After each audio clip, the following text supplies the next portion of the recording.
Assalamualaikum warahmatullahi wabarakatuh.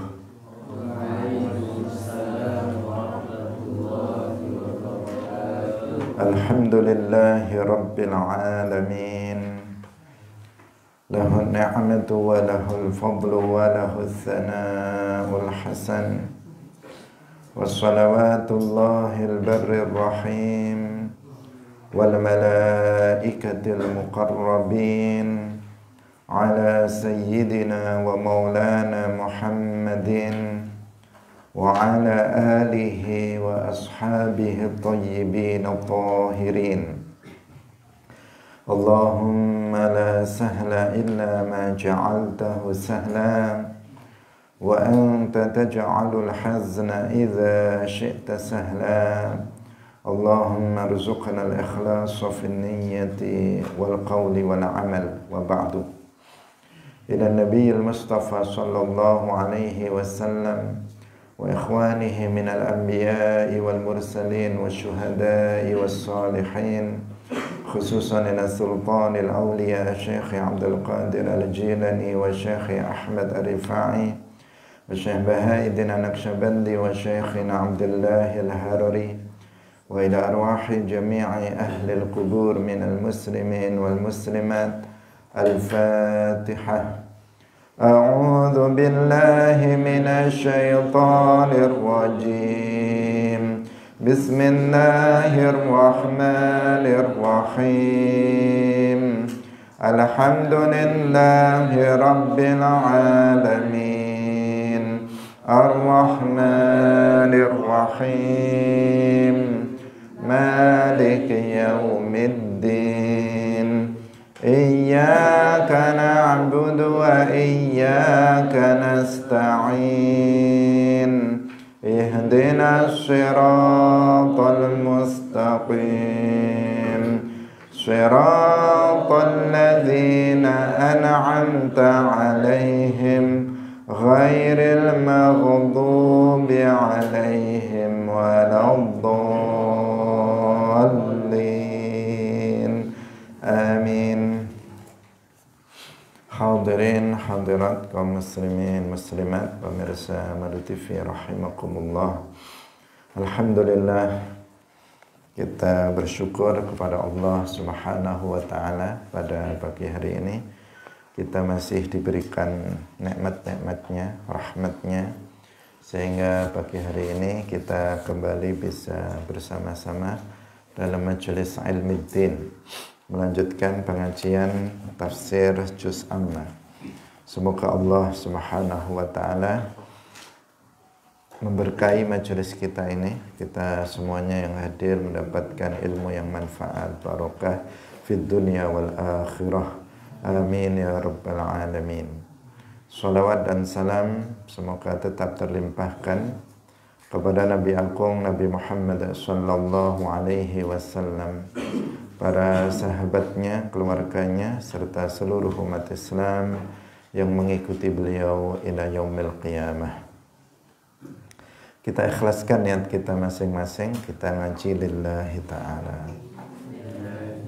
Pagi hari ini kita masuk pada surah Al-Adiyat, penafsiran surah Al-Adiyat yang jumlah ayatnya itu ada 11 ayat. Mari kita baca terlebih dahulu. A'udzu billahi minasy syaithanir rajim. Bismillahirrahmanirrahim.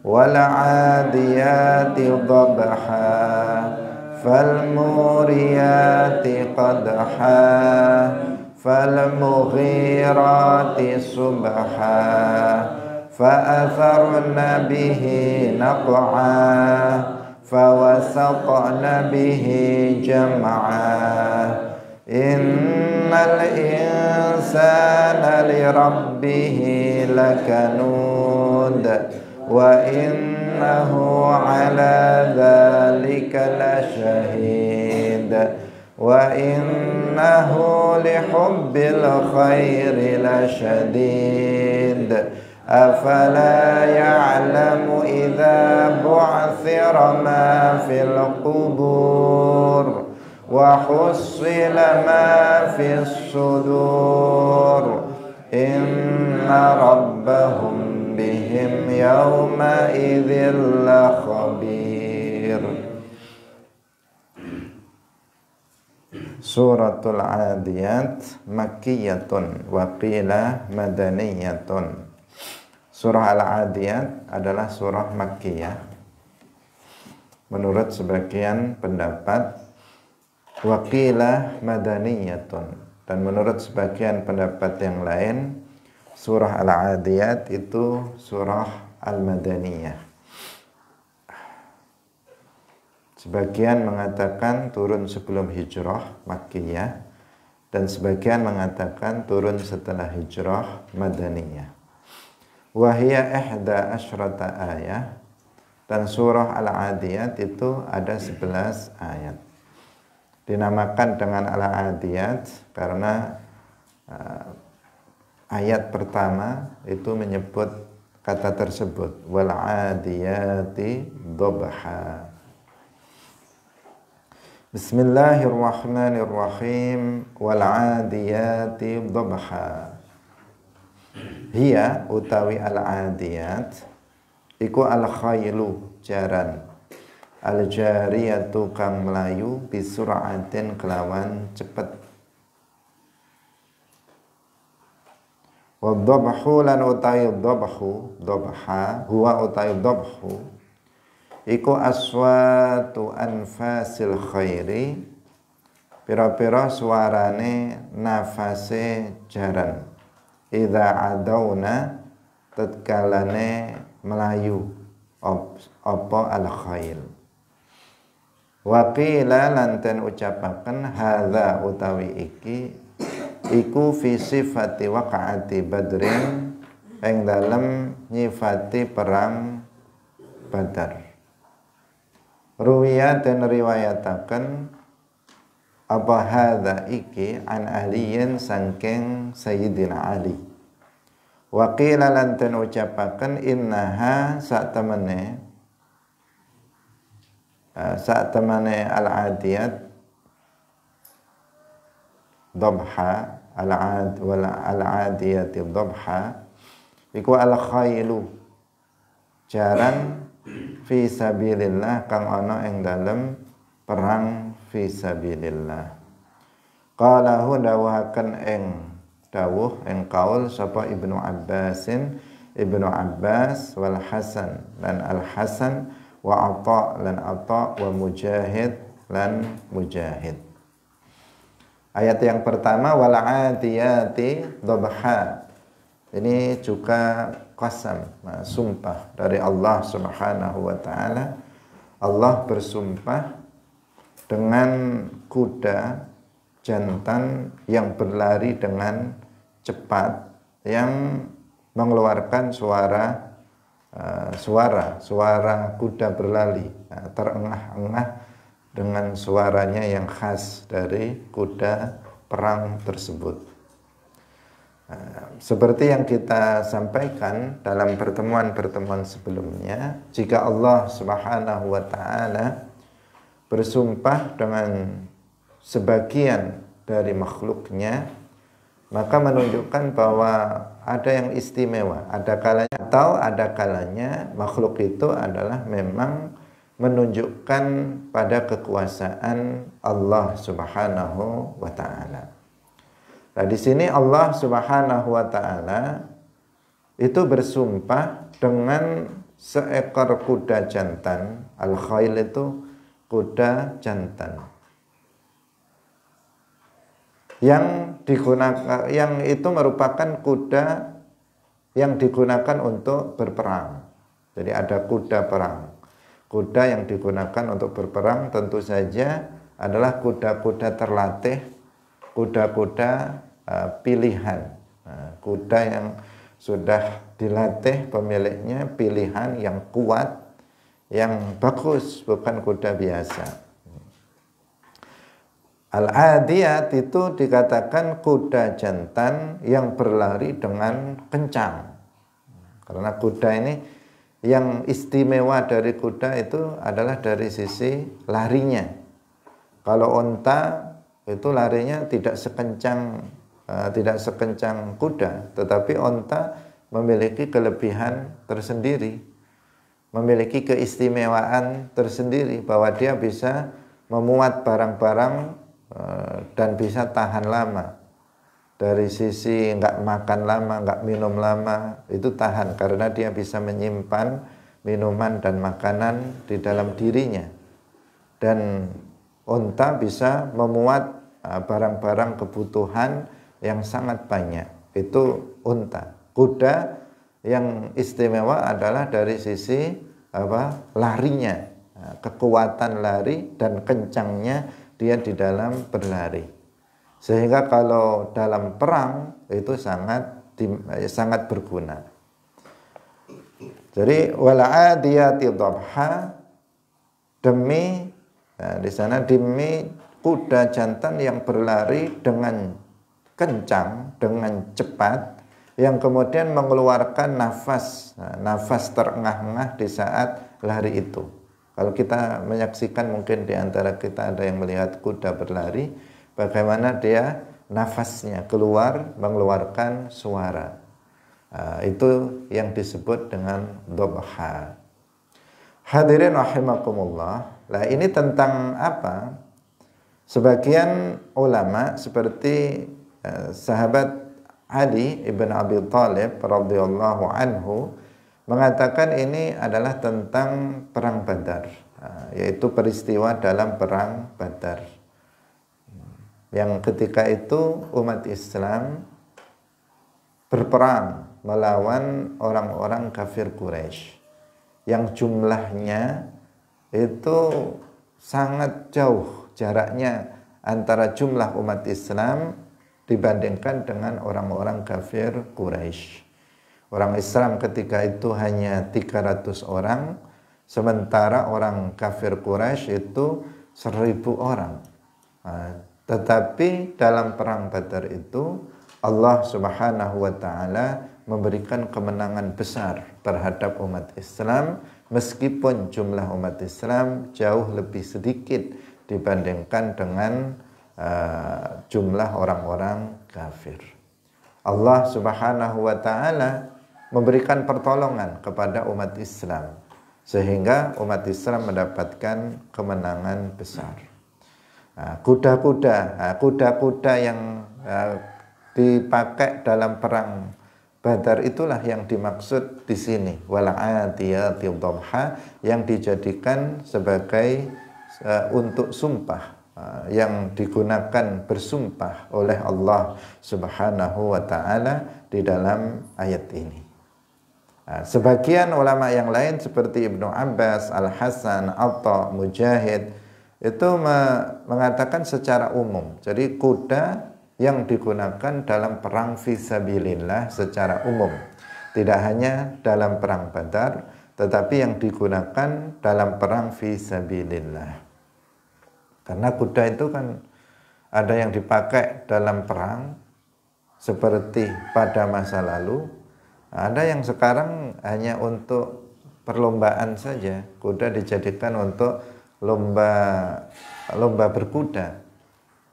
Bukan kuda-kuda itu, tetapi kuda yang digunakan dalam perang fisabilillah. Itulah yang digunakan untuk bersumpah oleh Allah Subhanahu wa taala.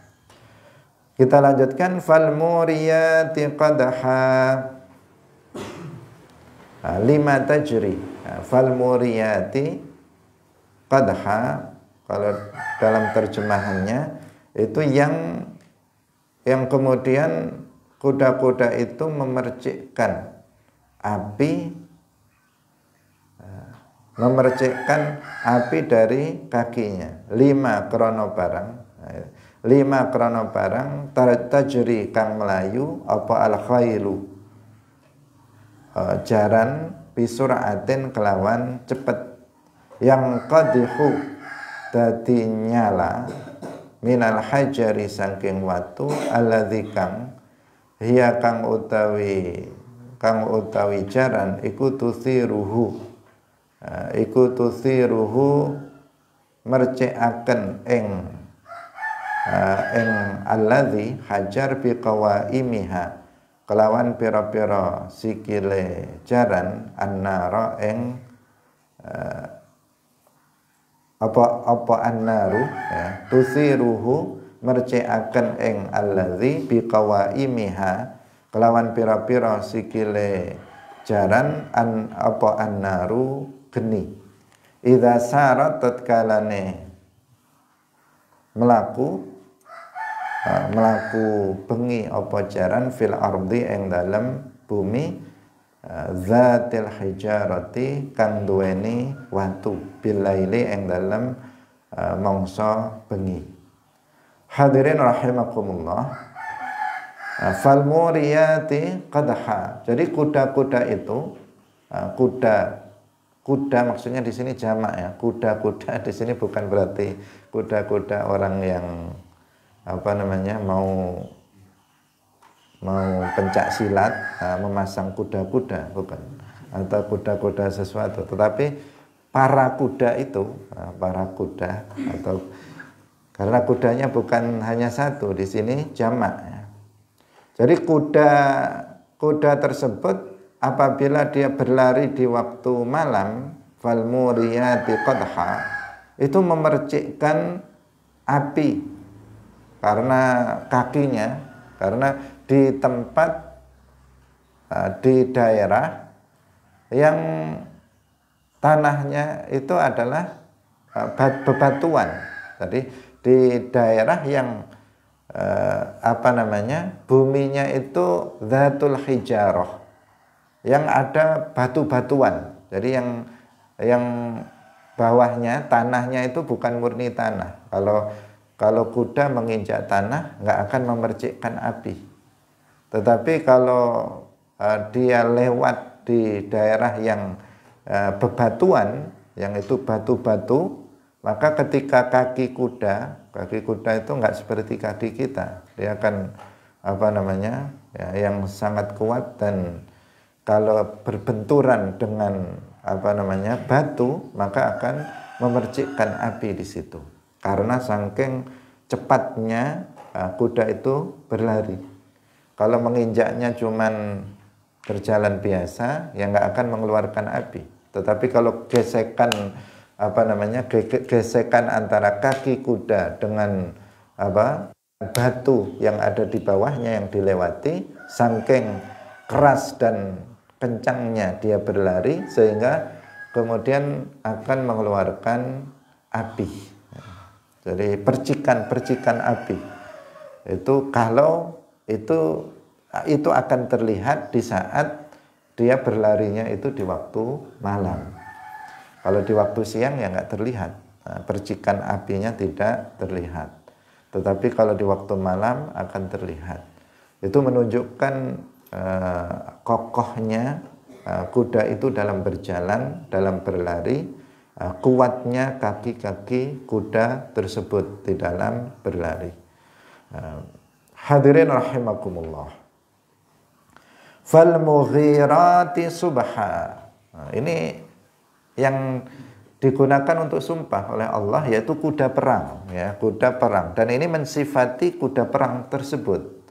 Yang ada yang mengatakan kuda perang dalam perang Badar atau kuda perang fisabilillah secara umum. Fal mughirati subha hiya utawi al mughirat iku allati kang tughiru kang nyerbu sobahan ing dalem wektu isu lil qitari kanggo perang bi igharati sahibiha kelawan nyerange wong kang duweni jaran mau alal aduwi ing atase musuh inda sabahi ing dalam waktu isu. Fal mughirati subha. Dan kuda yang menyerang dengan tiba-tiba di waktu pagi.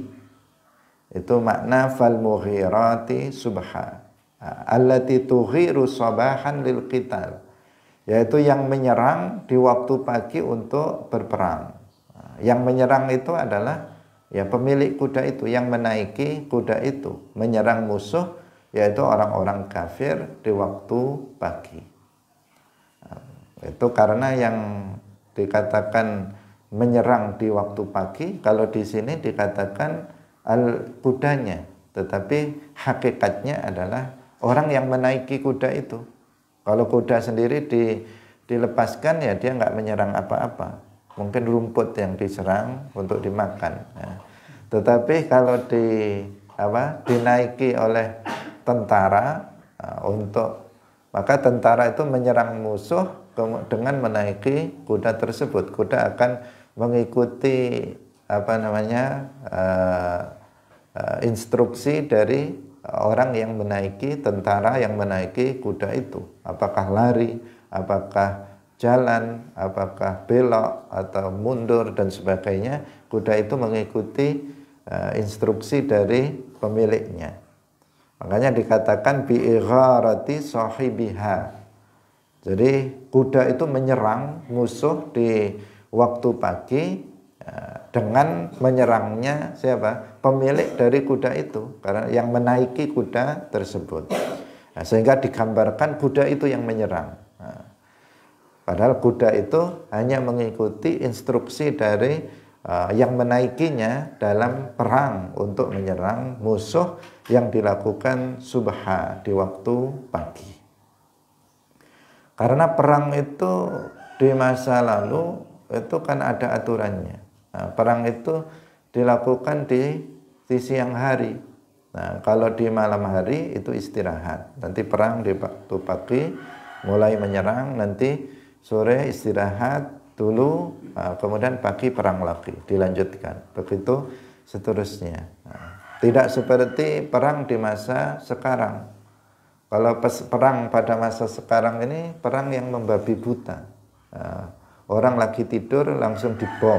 Itu pada masa sekarang yang tidak beradab, tidak berperi kemanusiaan. Yang dibunuh bukan hanya tentara, tetapi yang dibunuh juga rakyat sipil, bukan tentara. Ibu-ibu dibunuhi, anak-anak kecil dibunuhi, yang baru lahir pun kena dibunuh oleh mereka. Seperti yang terjadi di sana, Zionis menyerang umat Islam di Gaza.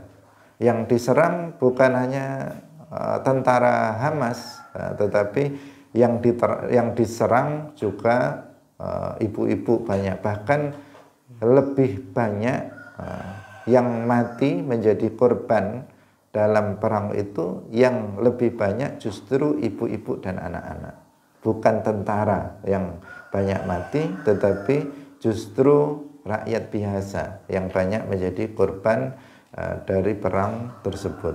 Ini karena ya mereka sengaja melakukan itu.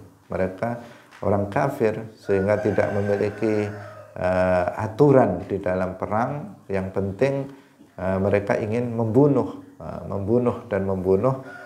orang Palestina. Hadirin yang dirahmati oleh Allah Subhanahu wa taala. Ya, kalau di sini dikatakan fal mughirati subha. Jadi kuda yang menyerang dengan kuat di waktu pagi. Fal mughirati subha. Artinya tentaranya yang menyerang musuh di waktu pagi dengan menunggang kuda tersebut. Ini sangat berharga kalau di masa lalu kuda ini. Kalau pasukan berkudanya itu lebih banyak, maka semakin menjamin kemenangan. Tetapi kalau kuda yang dipakai sedikit, banyak yang manual, orangnya berjalan perang dengan kebanyakan orang berjalan, sementara musuh itu kendaraannya misalnya kuda, maka itu akan membahayakan. Karena itu dahulu kendaraan perang itu ya kuda, bahkan gajah. Menggunakan gajah-gajah yang besar itu juga sebagai kendaraan dalam perang. Unta untuk mengangkut barang-barang yang diperlukan, misalnya kan butuh makanannya, butuh minuman, itu bahan-bahan kebutuhan untuk senjata dan sebagainya, itu diangkut dengan onta, kemudian untuk perangnya dengan menggunakan kuda dan gajah. Kalau sekarang pesawat-pesawat tempur, kemudian ada tank-tank yang digunakan untuk perang di masa sekarang. Dulu pakai pedang, kalau berperang pakai pedang yang kuat dan tajam. Kalau orang pedangnya hebat, maka dia juga akan bisa untuk mengalahkan musuh dengan mudah. Tetapi kalau pedangnya kualitasnya jelek misalnya, maka juga membahayakan dirinya. Jadi memakai baju besi untuk sebagai penahan dari sayatan pedang musuh, kemudian juga membawa pedang yang hebat-hebat, itu di masa lalu. Nah, di masa sekarang mereka beradu untuk bom-bom itu atau senjata-senjata yang modern pada masa sekarang. Kalau kita pakai pedang, belum sampai ke sana sudah ketembak duluan. Jadi sekarang persenjataan modern yang digunakan dalam perang, tetapi itu betul-betul memusnahkan, bukan hanya perang orang dengan orang, tetapi yang dihancurkan adalah bangunan. Sehingga kebanyakan korban itu bukan kena tembak, bukan kena bom, tetapi kejatuhan rumah. Nah, di mana dia sedang tidur, rumahnya dibom, matilah orangnya, meskipun dia nggak kena bom. Karena apa? Karena rumahnya runtuh, gedung-gedung besar runtuh, di dalamnya penuh dengan banyak orang. Nah, itu perang model sekarang, yang sama sekali tidak berperi kemanusiaan, tidak beradab, karena yang menjadi korban itu bayi pun menjadi korban. Hadirin rahimakumullah, kita lanjutkan lagi. Fa'atharna bihi naq'a. Fa'atharna bihi naq'a. Fa'atharna ay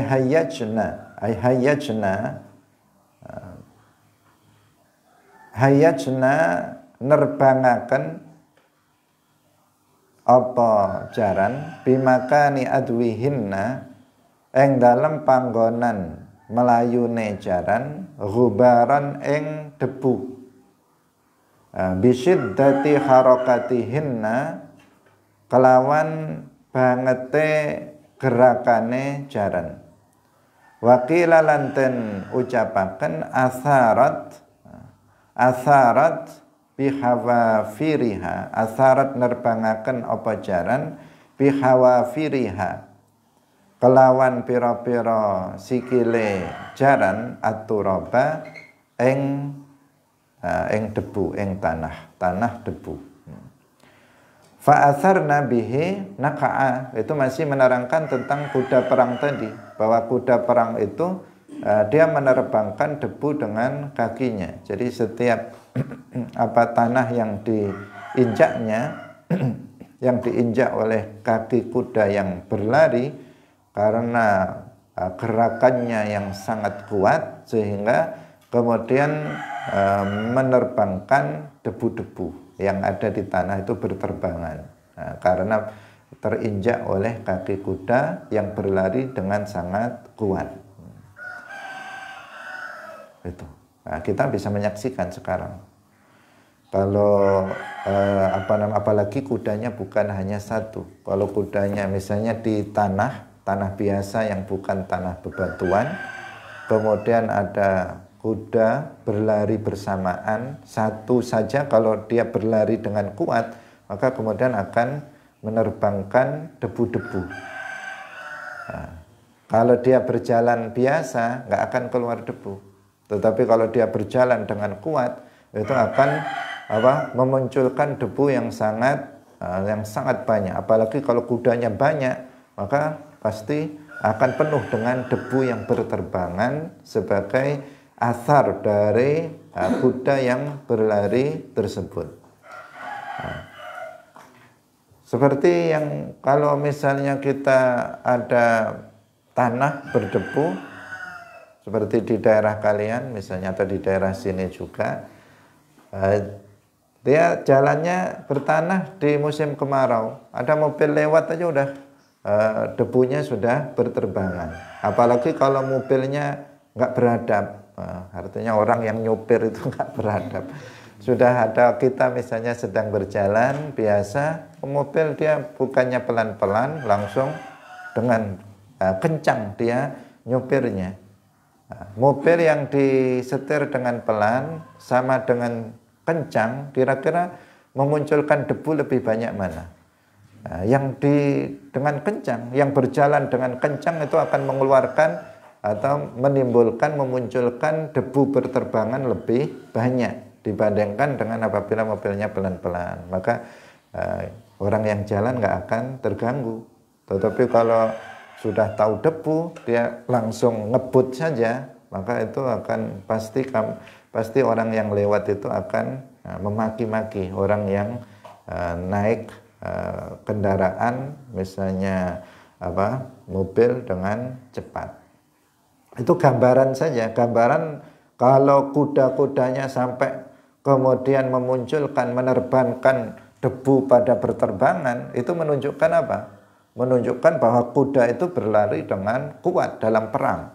Dalam perang, kuda itu berlari dengan kuat, menginjakkan kakinya ke tanah yang berdebu itu dengan injakan yang sangat kuat, gerakannya sangat kuat, sehingga kemudian debu-debu pada berterbangan. Kita membayangkan situasi perang. Meskipun sekarang ya kita hanya lihat perang seperti itu hanya dalam film saja, dalam film perang di masa lalu. Masa sekarang nggak ada perang dengan model seperti itu. Fawasatna bihi jam'a, fawasatna bihi jam'a. Qala wasdawu sapa al-mufassirun, para ulama tafsir, al-makna utai maknane tawasatna pada nyerbu ing dalam tengah-tengah apa jaran jama'an ing kumpulan alaihi ing atase tawasatna jam'an alaihi.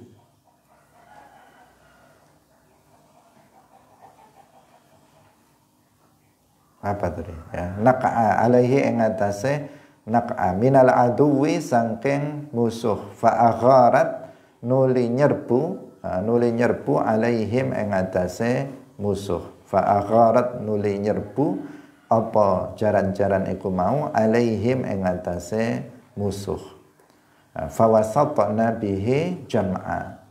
Jadi di saat seperti itu, jadi bagi kita hanya bisa membayangkannya saja, bagaimana situasi perang itu, perang di masa lalu, di masa Rasulullah Shallallahu Alaihi Wasallam, masa sahabat dan seterusnya, yang mereka menggunakan kuda sebagai alat atau hewan untuk transportasi atau kendaraan di dalam berperang.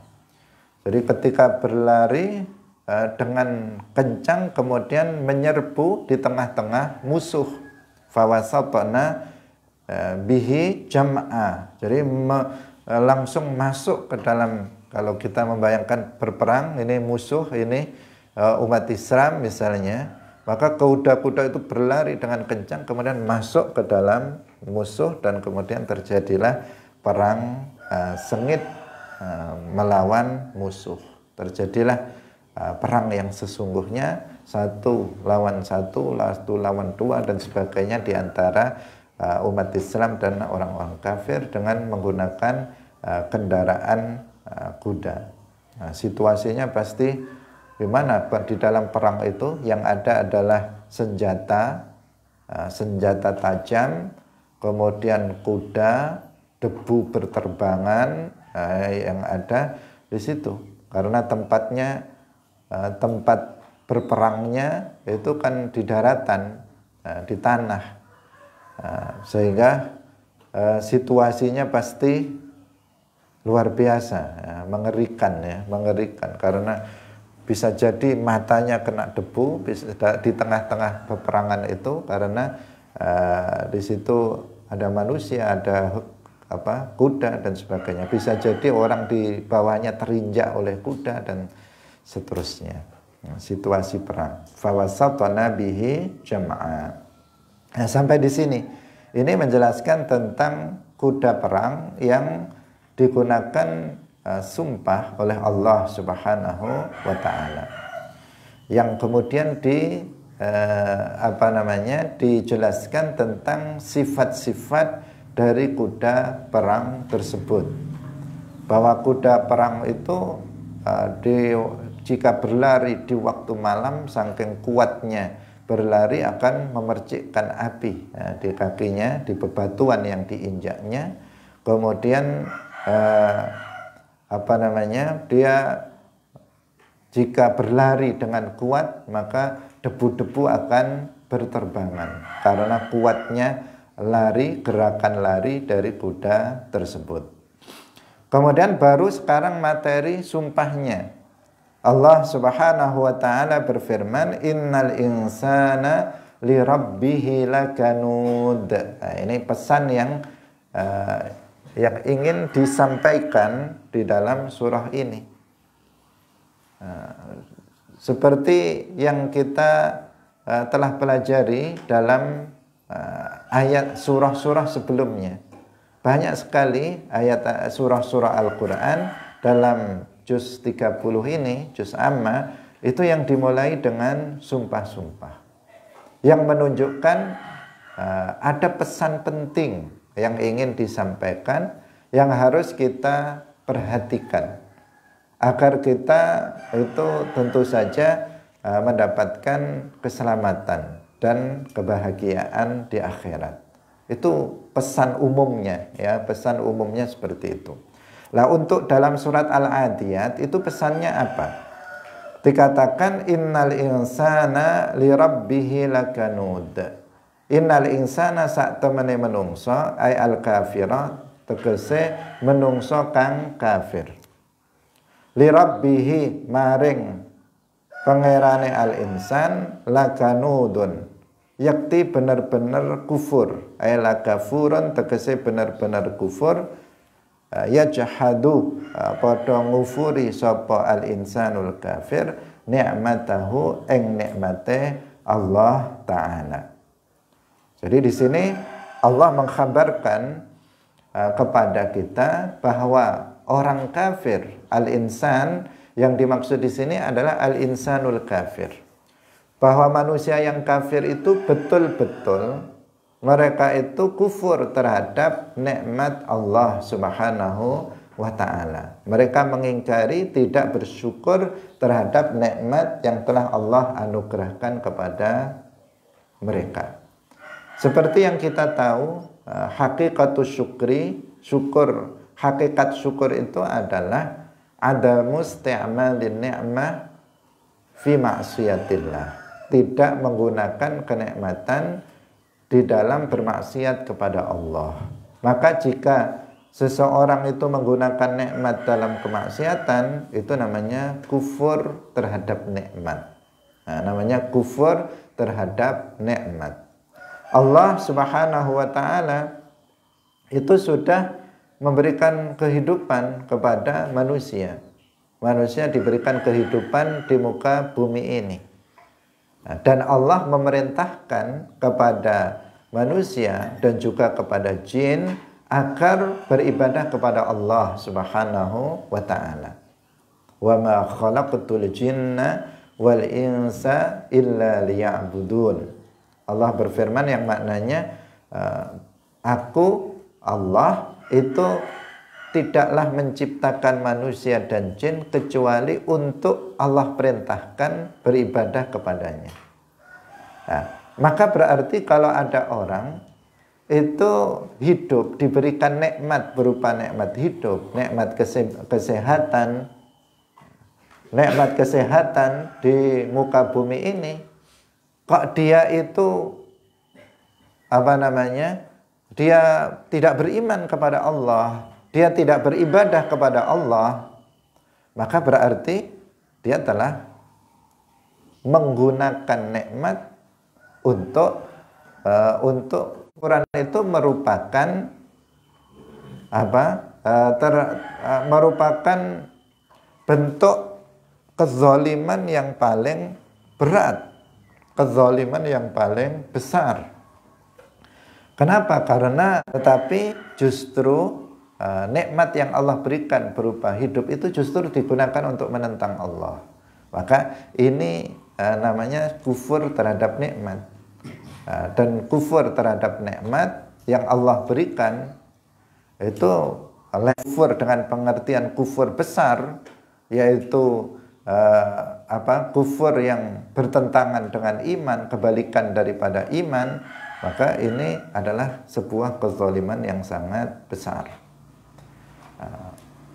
Kalau nikmat yang Allah berikan itu digunakan untuk bermaksiat dengan maksiat-maksiat di bawah kekufuran yang merupakan kebalikan dari iman, maka itu juga merupakan kufur terhadap nikmat yang tergantung pada jenis kemaksiatan yang dilakukan. Diberikan penglihatan untuk bisa melihat, diberikan telinga untuk bisa mendengar, diberikan lisan untuk berbicara, tetapi justru nikmat-nikmat yang Allah berikan itu tidak digunakan untuk beribadah kepada Allah, tetapi justru untuk menentang. Dalam ayat ini disebutkan bahwa al-insan yang dimaksud di sini adalah al-insan al-kafir, bahwa orang yang kafir li rabbihi lakanud. Betul-betul manusia yang kafir itu kufur, menentang terhadap nikmat yang Allah berikan.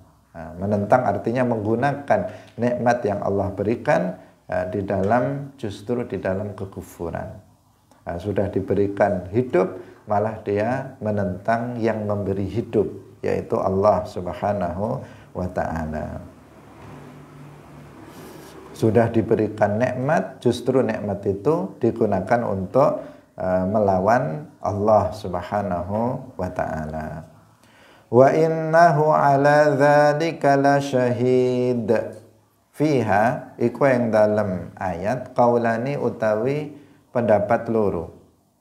Ahaduhuma utawi salah sijine qaulani annaha sa'tamane tarji'u ilallah. Annaha sa'tamane wa innahu ala dzalika la syahid. Sak temene ayat iku tarji'u bali ilallahi maring Allah. Artinya dalam ayat wa innahu, hunya itu kembali ke siapa? Tarji'u ilallahi maring Allah.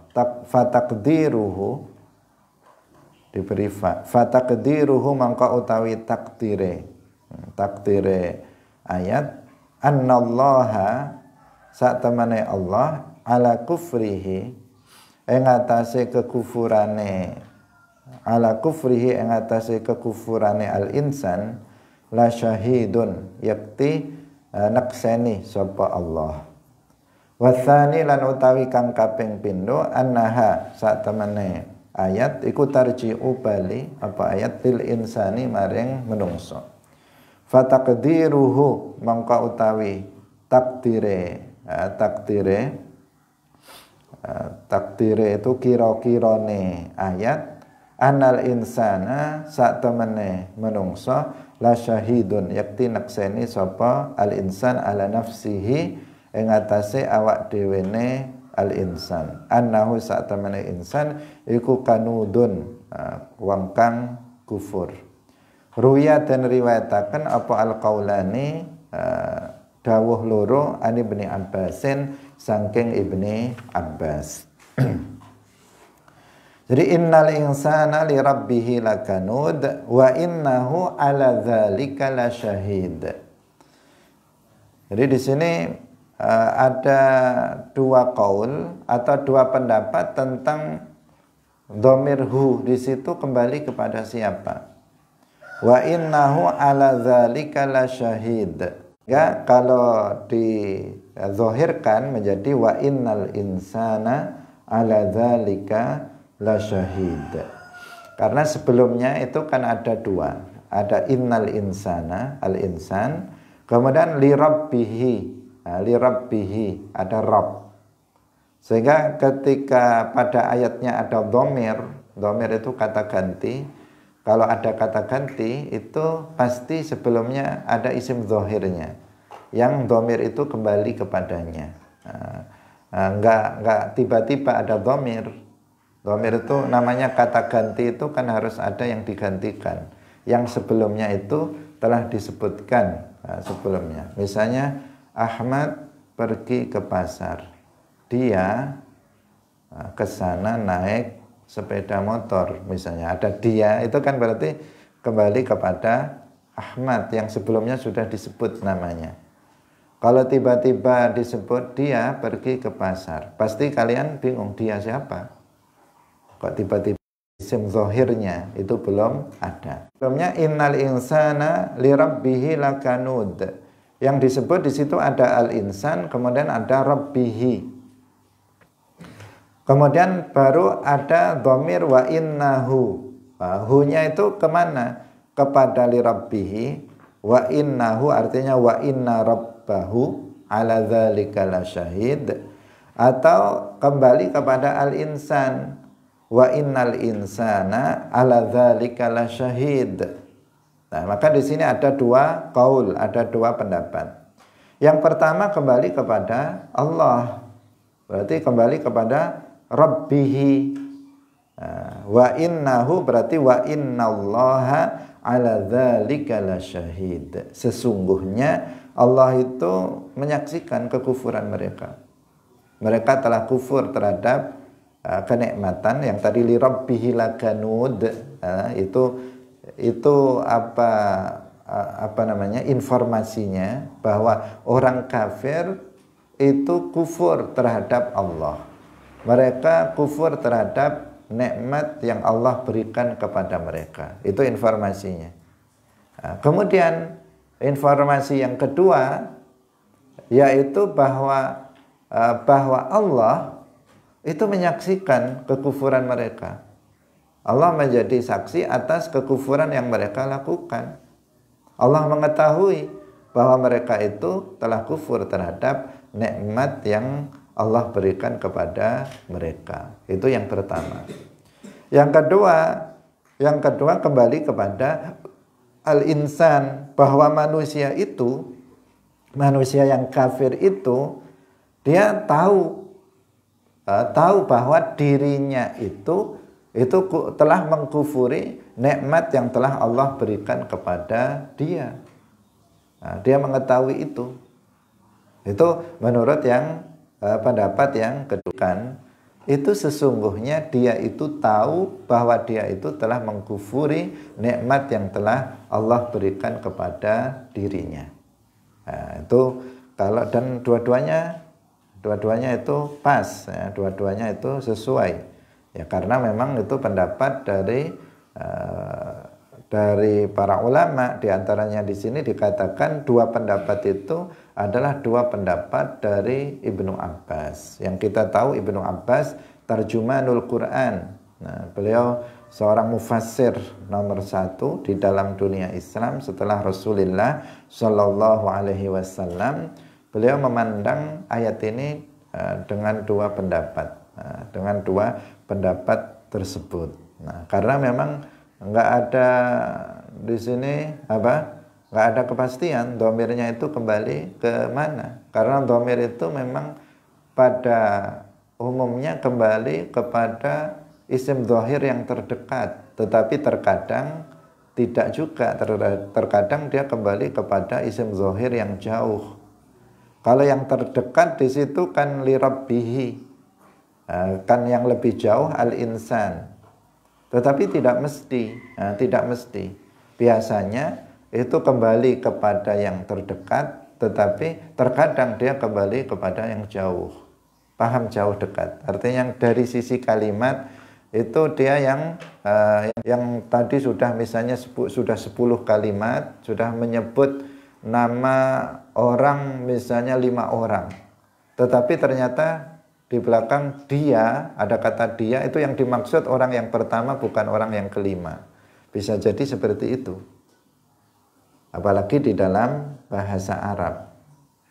Karena itu mengetahui rujukan dari dhamir itu sangat penting di dalam memahami itu yang mana. Karena fa'ilnya berupa dhamir mustatir misalnya. Maka fa'ilnya ini mana? Kembalinya ke siapa? Nah, kalau seseorang nggak tahu rujukan dari dhamir, dipastikan dia nggak akan bisa memahami kitab. Dipastikan dia tidak bisa memahami kitab. Nah, sebagian kitab itu ada yang mudah untuk memahami rujukan dhamirnya. Ada sebagian kitab itu yang rumit untuk memahami rujukan dhamirnya. Kalau sebagian kitab misalnya, biasanya orang bilang kalau kitab Fathul Mu'in itu sulit untuk memahami rujukan dhamirnya. Sehingga kalau orang itu sudah bisa baca kitab Fathul Mu'in, dianggap dia sudah bisa membaca kitab. Tapi kalau hanya sekedar bisa membaca Fathul Qarib, maka belum bisa sepenuhnya dianggap dia sudah bisa baca kitab. Kenapa? Karena kalau Fathul Qarib masih dhamir-dhamirnya masih mudah untuk difahami, rujukannya kemana masih mudah. Tetapi kalau Fathul Mu'in katanya itu lebih rumit, lebih sulit untuk memahami rujukan dhamirnya. Artinya kitab-kitab itu beda-beda, termasuk ayat-ayat Al-Quran. Terkadang ada dhamir, tetapi kembalinya kemana itu bisa ada khilaf di antara para ulama, seperti yang disebut di sini. Tiba-tiba ada kata wa innahu hu. Kemana ini hu-nya ini? Tadi juga ada beberapa tadi. Nah, terkadang kita lewati saja itu. Kalau kita nggak tahu rujukan dhamirnya, terkadang kita lewati. Karena kemana? Kalau mestinya ini mudzakkar atau muannas. Seperti tadi jam'an alaihi. Tadi kan kita lewati itu. Tawassatna jam'an alaihi. Hi-nya itu kemana? Kok bukan alaiha? Kok alaihi misalnya? Dan seterusnya. Nah, terkadang ada hal yang yang sulit untuk kita, karena kalau dia dhamirnya mudzakkar mestinya merujuk kepada isim dhahir yang mudzakkar. Kalau dia muannas mestinya merujuk kepada isim dhahir yang muannas. Tetapi terkadang enggak. Ini kembalinya kepada muannas, tapi kok di sini mudzakkar.